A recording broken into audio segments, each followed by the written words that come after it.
कहानी की शुरुआत में दिखाया जाता है कि एक रग्बी की टीम अपनी फैमिली के साथ प्लेन के जरिए दूसरे कंट्री जा रही है। इस प्लेन पे टोटल 45 लोग थे, जिसमें से 40 रग्बी टीम के मेंबर और 5 प्लेन के क्रू मेंबर थे। कुछ देर तक सब कुछ ठीक था, लेकिन जब प्लेन बर्फीले पहाड़ों के बीच से गुजर रहा होता है तो मौसम खराब होने की वजह से अचानक से प्लेन को जोरदार झटके लगते हैं। प्लेन में बैठे सभी पैसेंजर्स को बहुत डर लग रहा था। मौसम खराब होने की वजह से पायलट को सामने कुछ भी क्लियर नहीं दिख रहा था, इसीलिए प्लेन एक पहाड़ से टकरा जाता है और प्लेन 2 हिस्सों में डिवाइड हो जाता है, जिसकी वजह से कुछ पैसेंजर हवा में ही उड़ जाते हैं। प्लेन का अगला हिस्सा बर्फीली पहाड़ियों के बीच क्रैश हो जाता है, जिसके बाद कुछ पैसेंजर वहीं मर जाते हैं और जो जिंदा बच गए थे वो जल्दी से प्लेन से बाहर निकलते हैं। तभी वो देखते हैं कि पायलट काफी जख्मी होने के कारण मर जाता है।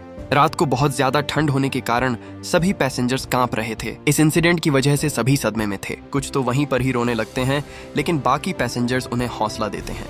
अगली सुबह जब वो उठते हैं तो देखते हैं कि कुछ पैसेंजर्स बहुत ज्यादा ठंड होने के कारण मर गए थे। सभी पैसेंजर बाहर निकल के आसपास देखने लगते हैं, लेकिन उनके चारों तरफ बर्फीले पहाड़ों के अलावा और कुछ भी नहीं था। वो लोग बचे हुए सामान को इकट्ठा करते हैं और उनमें से खाने पीने की चीजें निकाल कर खाने लगते हैं, लेकिन उनके पास ज्यादा दिनों तक रहने का खाना नहीं था, जिसकी वजह से वो सभी परेशान होते हैं। तभी अचानक से एक प्लेन उनके ऊपर से गुजरता है। सभी चिल्ला के उन्हें पुकारने की कोशिश करते हैं, लेकिन अफसोस वो उन्हें नोटिस नहीं करता और चला जाता है। रात को सोने से पहले सब पैसेंजर्स बचा खुचा सामान का इस्तेमाल करके प्लेन को कवर करते हैं ताकि ठंड अंदर ना आ सके।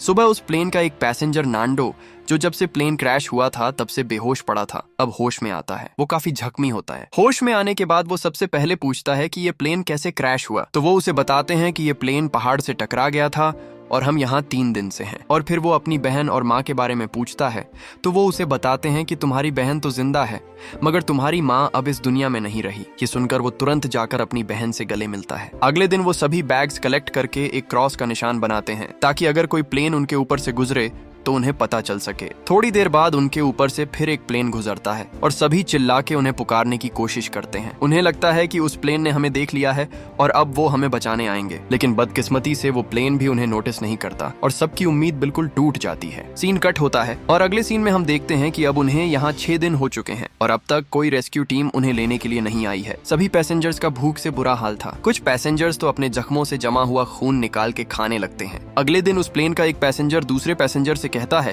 कि हमारे पास खाने के लिए अब कुछ भी नहीं है और ऐसा ही चलता रहा तो हम यहीं मर जाएंगे, और अगर हमें जिंदा रहना है तो हमें हमारे मरे हुए साथियों का गोश्त खाना पड़ेगा। इसे सुनकर दूसरा पैसेंजर उसे कहता है कि हाँ, हम जिंदा रहने के लिए कुछ भी कर सकते हैं। उसके बाद वो सभी पैसेंजर्स से ये बात कहते हैं, लेकिन उनमें से ज्यादातर पैसेंजर्स उनकी बात से सहमत नहीं होते हैं और कहते हैं कि ऐसा करना पाप है और ऐसा करने के बाद ईश्वर हमें कभी माफ नहीं करेगा। दूसरा पैसेंजर कहता है कि ऐसा करना गैर कानूनी होगा। हम मरे हुए साथियों का गोश्त उनकी इजाजत के बिना नहीं खा सकते। ऐसा करने के बाद हमें जेल भी हो सकती है। अब अपने मरे हुए साथियों का गोश्त खाने की इजाजत न मिलने के कारण वो भूख से अपने सिगरेट्स को खाने लगते हैं और अब हम देखते हैं कि उनका पेशाब भी काले रंग का हो गया है, क्योंकि कई दिनों से उन्होंने कुछ भी खाया पिया नहीं था। अगली सुबह जब नांडो नींद से उठा तो देखा कि उसकी बहन सुजाइना की सांसें नहीं चल रही थीं और अब वो भी इस दुनिया में नहीं रही। उसके बाद सभी पैसेंजर्स एक साथ बैठे हुए थे। तभी एक पैसेंजर ने कहा कि अगर मेरी मौत हो जाए तो उसके बाद तुम सब मेरा गोश्त खा सकते हो,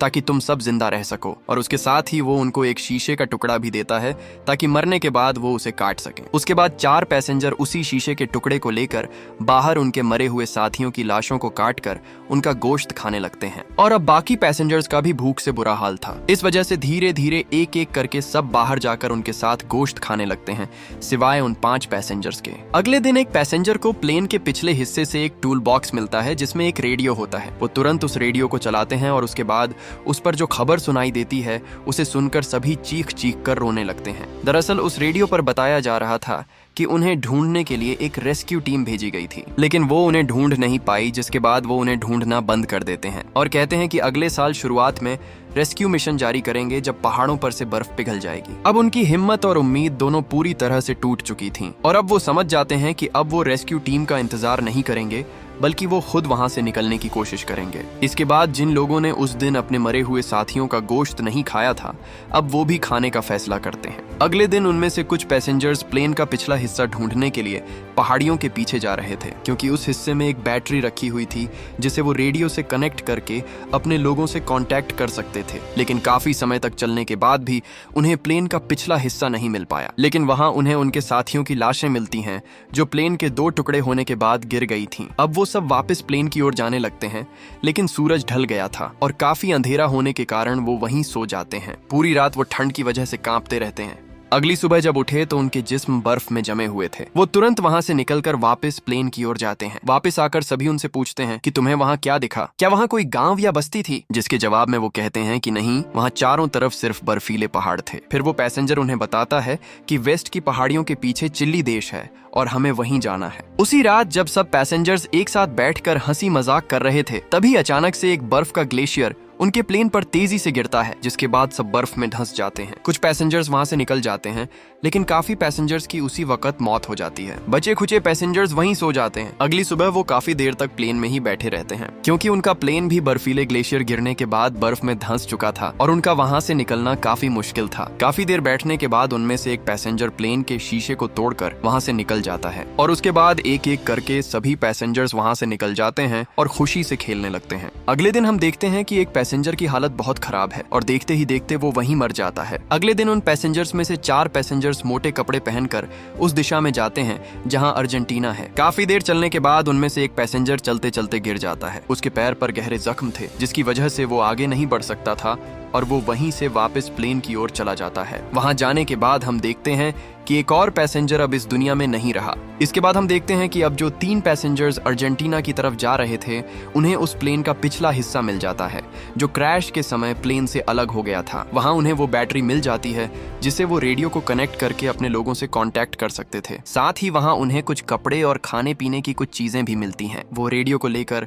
उस बैटरी से कनेक्ट करके कांटेक्ट करने की कोशिश करते हैं, लेकिन बैटरी और रेडियो प्लेन क्रैश होने की वजह से काम नहीं कर रहे थे और उनका ये प्लान भी फेल हो जाता है। अगले दिन वो रेडियो पर सुनते हैं कि उनके लोगों ने उन्हें लेने के लिए एक रेस्क्यू टीम भेजी है जो उन्हें वहां से लेके जाएगी। लेकिन अब उनको जरा भी उम्मीद नहीं थी कि वो रेस्क्यू टीम उन्हें ढूंढ पाएगी, जिस वजह से वो वहां से निकलने का फैसला करते हैं। इसके बाद हम देखते हैं कि एक पैसेंजर अपने कैमरे से सभी पैसेंजर्स की फोटो लेता है, ताकि अगर वो मर जाए तो उनकी फैमिली तक ये तस्वीरें पहुंच पाएं और दुनिया को पता चल सके कि यहाँ वो प्लेन क्रैश के बाद भी जिंदा थे। इसके बाद उनमें से एक और पैसेंजर भूखा प्यासा होने के कारण मर गया। अगले दिन उन पैसेंजर्स में से 3 पैसेंजर्स पहाड़ियों को क्रॉस करने के लिए रवाना होते हैं। काफी देर चलने के बाद वो एक पहाड़ की चोटी पे पहुंच जाते हैं, जहां से उन्हें आगे बर्फीले पहाड़ों के अलावा और कुछ नहीं दिखता। एक पैसेंजर कहता है कि हमें वापस प्लेन की तरफ जाना चाहिए क्योंकि आगे बर्फीले पहाड़ों के अलावा और कुछ नहीं। लेकिन दूसरा पैसेंजर उसे बताता है कि इन पहाड़ों के आगे चिल्ली देश है और हमें आगे बढ़ना होगा। थोड़ी देर के लिए वो नहीं मानता, लेकिन फिर वो उसके साथ जाने के लिए तैयार हो जाता है। उसके बाद उनका तीसरा साथी जो उनके साथ आया था वो वापस प्लेन की तरफ चला जाता है और वो 2 लोग उन पहाड़ियों को क्रॉस करने के लिए आगे बढ़ते हैं। कुछ दिन लगातार चलने के बाद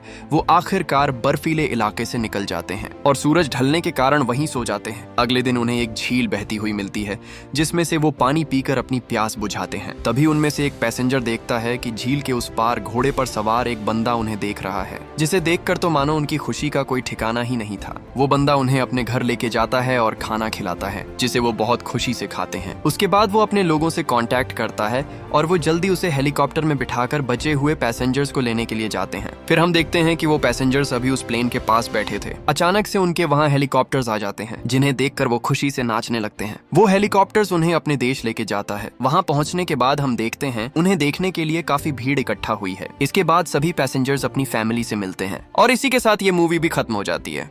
तो दोस्तों, इस मूवी से हमें सीखने को मिलता है कि कभी भी हिम्मत नहीं हारना चाहिए, हमेशा अपनी जान के लिए लड़ना चाहिए।